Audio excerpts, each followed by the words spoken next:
নমস্কার বন্ধুরা, সুস্বাগতম আপনাদের আমাদের ডিফেন্স অ্যাডের পর্দায়। তো চলুন প্রথমেই দেখা যাক আমাদের আজকের গরমাগরম খবরগুলির এক ঝলক।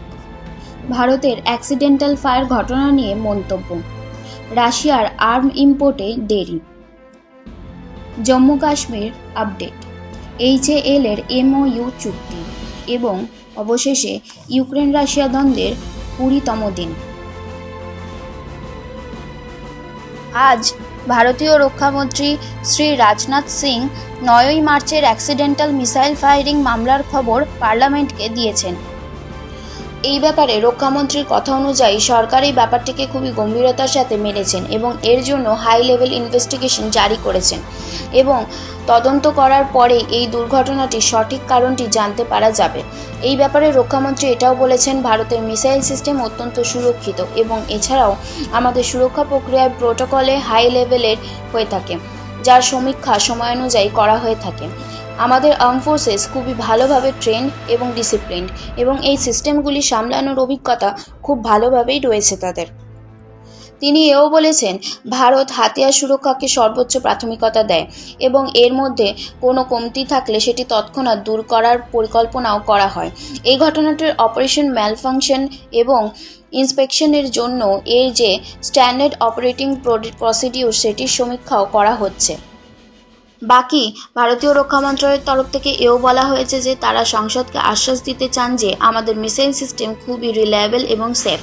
এই ঘটনা নিয়ে রক্ষা মন্ত্রণালয়ের তরফ থেকে ক্লিয়ার করা হয়েছে, 9ই মার্চ সন্ধে প্রায় 7টার সময় একটি রুটিন মেনটেন্যান্স এবং ইন্সপেকশনের দরুন অ্যাক্সিডেন্টলি এই মিসাইলটি ফায়ার হয়ে গিয়েছিল এবং পরে বোঝা গেছিল যে ওই মিসাইলটি পাকিস্তান ক্ষেত্রের মধ্যে গিয়ে ল্যান্ড হয়েছে। এই ঘটনাটি খুবই দুঃখের, কিন্তু একটি আশ্বাস এই যে এই দুর্ঘটনায় কারোর কোনো ক্ষতি হয়নি এবং বাকি রক্ষা মন্ত্রণালয়ের এই বক্তব্যে এখনও এটা ক্লিয়ার হয়নি যে ওই মিসাইলটি কোন মিসাইল ছিল।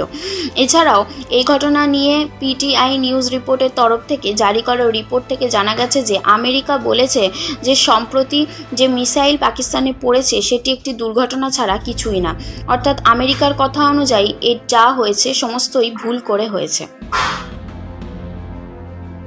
Northern army commander lieutenant general Upendra ত্রিবেদীর তরফ থেকে বলা হয়েছে, লাগাতার বিকশিত হওয়া নতুন নতুন বিপদ এবং নতুন নতুন সমস্যার সম্মুখীন হওয়ার জন্য ইন্ডিয়ান আর্মির নর্দার্ন কমান্ডার সবসময় তৈরি।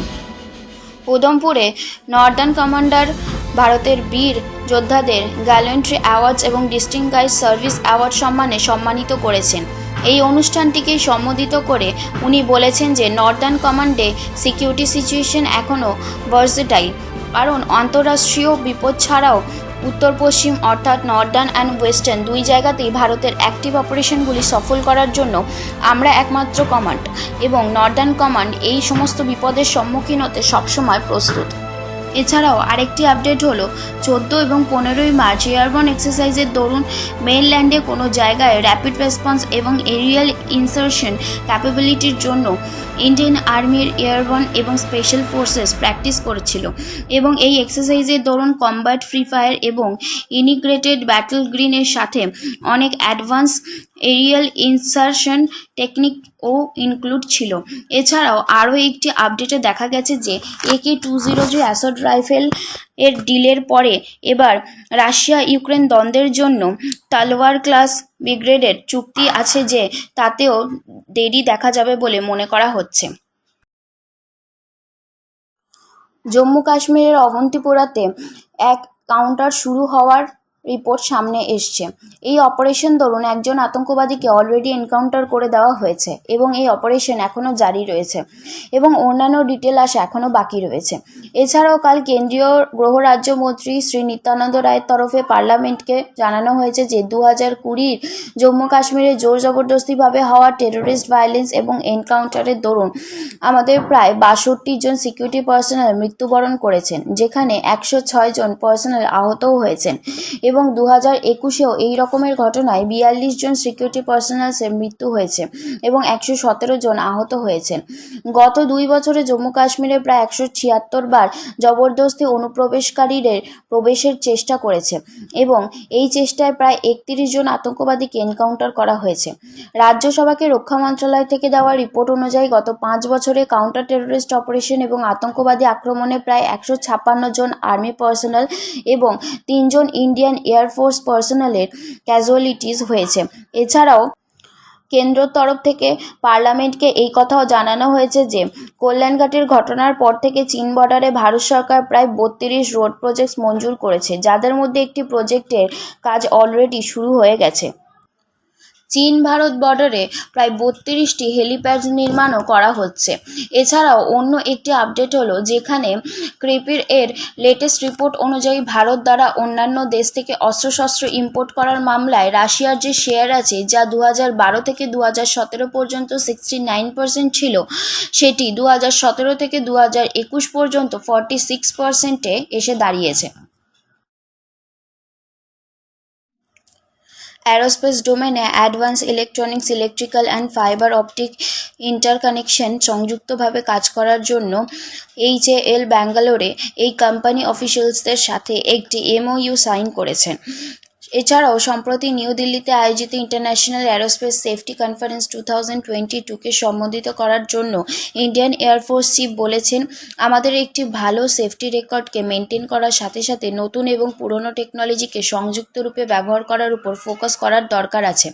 এছাড়াও উনি বলেছেন, ইন্ডিয়ান এয়ারফোর্স হাই এন্ড টেকনোলজির সাথে মডার্ন জেনারেশন এয়ারক্রাফট এবং ইকুইপমেন্ট ইন্ডাক্ট করেছে, কিন্তু এরই সাথে ইন্ডিয়ান এয়ারফোর্স পুরনো ইকুইপমেন্টগুলিও অপারেট করা জারি রাখবে। এছাড়াও অন্য একটি আপডেট থেকে জানা গেছে, কাল ভারতীয় রক্ষামন্ত্রী অ্যাক্সিডেন্টাল মিসাইল ফায়ার মামলায় পার্লামেন্টকে স্টেটমেন্ট দিয়েছিলেন এবং পাকিস্তানের বিদেশমন্ত্রী ভারতের রক্ষা মন্ত্রণালয়ের ওই স্টেটমেন্টকে রিজেক্ট করে সেটিকে অসম্পূর্ণ বলে গণ্য করেছেন। তিনি এও বলেছেন, এই ব্যাপারে তারা US সিকিউরিটি কাউন্সিলকে অ্যাপ্রোচ করছে এবং পাকিস্তান এই ব্যাপারে ইন্টারন্যাশনাল কমিউনিটিকে বিচার করতে বলেছেন।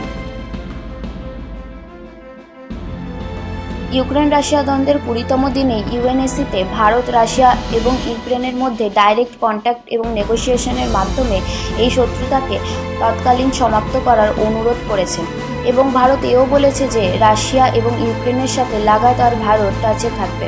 এর মধ্যে কাল ভারতীয় বিদেশমন্ত্রী দ্বারা পার্লামেন্টকে অপারেশন গঙ্গা এবং ইউক্রেন সিচুয়েশন নিয়েও খবর দিয়েছেন, যেখানে ওনার তরফ থেকে বলা হয়েছে যে যখন থেকে অর্থাৎ 24 ফেব্রুয়ারি থেকে যুদ্ধ শুরু হয়েছে, তখন থেকে এখনও পর্যন্ত অপারেশন গঙ্গার দরুন প্রায় 20,000 ভারতীয় ছাত্রকে ফিরিয়ে আনা হয়েছে ভারতে। এছাড়াও ভারতের সিদ্ধান্ত অনুযায়ী বিদেশি ছাত্রদেরও যুদ্ধস্থান থেকে উদ্ধার করা হয়েছে, যার মধ্যে 18টি আলাদা আলাদা দেশের 147 জন সিটিজেন রয়েছেন। এছাড়াও অনেক UN ন্যাশনাল, যার ইন্ডিয়ান ন্যাশনালসের ফ্যামিলি মেম্বার, তাদেরও উদ্ধার করা হয়েছে।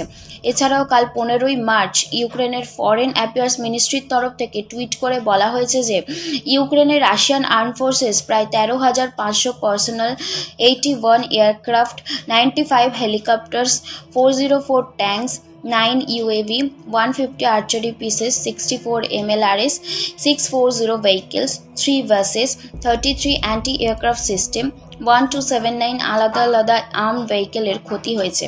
এছাড়াও ইউক্রেন মিডিয়ার তরফ থেকে দাবি করা হয়েছে যে ওয়েস্টার্ন ইউক্রেনের রাশিয়ান এয়ার স্ট্রাইকে স্পেশাল ফোর্সেসের 3 জন এক্স পার্সোনালসেরও মৃত্যু হয়েছে। US মিডিয়ার তরফ থেকে দাবি করা হয়েছে, চীন রাশিয়ান ফোর্সেসের জন্য meal ready to eat food packets delivery করার জন্য রাজি হয়ে গেছে। এছাড়াও জাপান 17টি আরও প্রতিবন্ধকতা জারি করেছে রাশিয়ার উপর, যার মধ্যে কিছু রাশিয়ান বিলিনিয়ারও মজুদ রয়েছেন। এছাড়াও রাশিয়ান সিকিউরিটি কাউন্সিল সেক্রেটারির তরফ থেকে দাবি করা হয়েছে যে আমেরিকা অ্যাডভাইজার্স ইউএনকে বায়োলজিক্যাল নিউক্লিয়ার ওয়েপন বানানোর জন্য উত্তেজিত করেছিল এবং সাহায্যও করেছিল। রাশিয়ার সিকিউরিটি কাউন্টার সেক্রেটারির কথা অনুযায়ী ইউক্রেনে কিছু অপারেশন এখনও অবধি চলতেই থাকবে। এই দ্বন্দ্বের জন্য নিউক্লিয়ার অ্যাটাকের যে সম্ভাবনা ছিল, সেই সম্ভাবনার জন্য USA অ্যান্টি রেডিয়েশন পিলস সবচেয়ে বেশি পরিমাণে বিক্রি হয়েছে। তো বন্ধুরা, আজকের খবর এই পর্যন্ত। ভিডিওটি ভালো লাগলে লাইক এবং শেয়ার করতে ভুলবেন না। যদি চ্যানেলে নতুন হয়ে থাকেন কিংবা এখনও চ্যানেলটি সাবস্ক্রাইব করে না থাকেন, তাহলে তাড়াতাড়ি সাবস্ক্রাইব করে পাশের বেল বাটনটি ক্লিক করে দিন, যাতে এরকম তাজা খবর সবার আগে আপনার কাছে পৌঁছে যায়।